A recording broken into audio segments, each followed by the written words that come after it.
బులెటిన్‌లో బ్రేకింగ్ చూస్తున్నాం. తెలంగాణ భవన్‌లో నేడు బీఆర్ఎస్ విస్తృత స్థాయి సమావేశం నిర్వహించనున్నారు. పార్టీ అధినేత సీఎం కేసీఆర్ అధ్యక్షతన మధ్యాహ్నం 2 గంటలకు బీఆర్ఎస్ పార్లమెంటరీ లెజిస్లేటివ్ రాష్ట్ర కార్యవర్గ సంయుక్త సమావేశం జరగనుంది. ఈ భేటీలో పలు కీలక అంశాలపై చర్చించనున్నట్లు సమాచారం.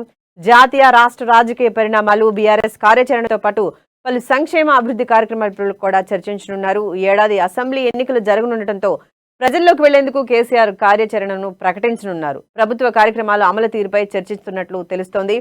అదేవిధంగా లిక్కర్ స్కామ్ లో ఎమ్మెల్సీ కవితకు ఈడీ నోటీసులు ఇవ్వటం, ఒకవేళ అరెస్ట్ చేస్తే చేపట్టబోయే ప్రణాళికలపై చర్చకు వచ్చే ఛాన్స్ ఉంది. ముఖ్యంగా ప్రజల్లోకి ఏ నినాదంతో వెళ్లాలనేదే ప్రధాన ఎజెండాగా సమావేశంలో సుదీర్ఘంగా చర్చించే అవకాశం ఉంది. కేంద్ర విధానాలను ప్రజాక్షేత్రంలో ఎలా ఎండగట్టాలనే అంశాన్ని కేసీఆర్ కార్యకర్తలకు వివరించే అవకాశం ఉంది.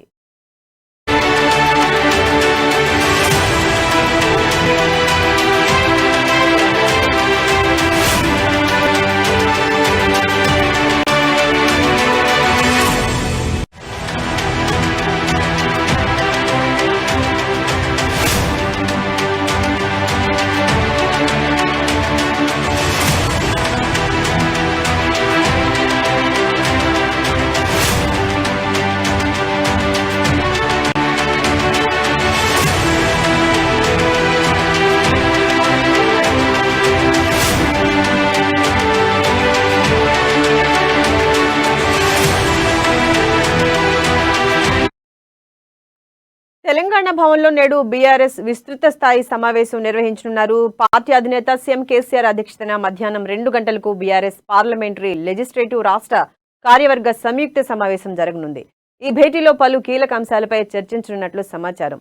జాతీయ, రాష్ట్ర రాజకీయ పరిణామాలు, బీఆర్ఎస్ కార్యాచరణతో పాటు పలు సంక్షేమ అభివృద్ధి కార్యక్రమాలపై కూడా చర్చించనున్నారు.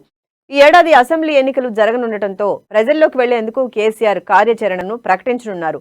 ప్రభుత్వ కార్యక్రమాల అమలు తీరుపై చర్చించనున్నట్లుగా తెలుస్తోంది. అదేవిధంగా లిక్కర్ స్కామ్ లో ఎమ్మెల్సీ కవితకు ఈడీ నోటీసులు ఇవ్వటం, ఒకవేళ అరెస్ట్ చేస్తే చేపట్టబోయే ప్రణాళికలపై చర్చకు వచ్చే ఛాన్స్ ఉంది.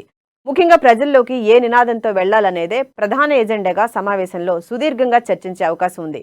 కేంద్ర విధానాలను ప్రజాక్షేత్రంలో ఎలా ఎండగట్టాలనే అంశాన్ని కేసీఆర్ కార్యకర్తలకు వివరించే అవకాశం ఉంది.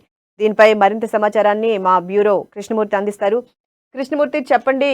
కేసీఆర్ టార్గెట్ ఎలక్షన్స్ గా ఈ సమావేశం నిర్వహిస్తున్నట్టుగా తెలుస్తోంది. ముఖ్యంగా ఈ బీజేపీ వ్యతిరేకతతో ఏ నినాదంతో ప్రజల్లోకి వెళ్లాలనేదే ప్రధాన ఎజెండాగా ఉంది. అలాగే ఎమ్మెల్సీ కవితకు లిక్కర్ స్కామ్ లో ఈడీ నోటీసులు ఇవ్వడంపై ఒకవేళ అరెస్ట్ చేస్తే ఎటువంటి కార్యాచరణ తీసుకెళ్లాలి, మొత్తంగా చూస్తే రాజకీయ సమాచారం జాతీయ, రాష్ట్ర రాజకీయాలపై సమాచారంగా ఉంది. దీనిపై పూర్తి అప్డేట్స్ ఏంటి?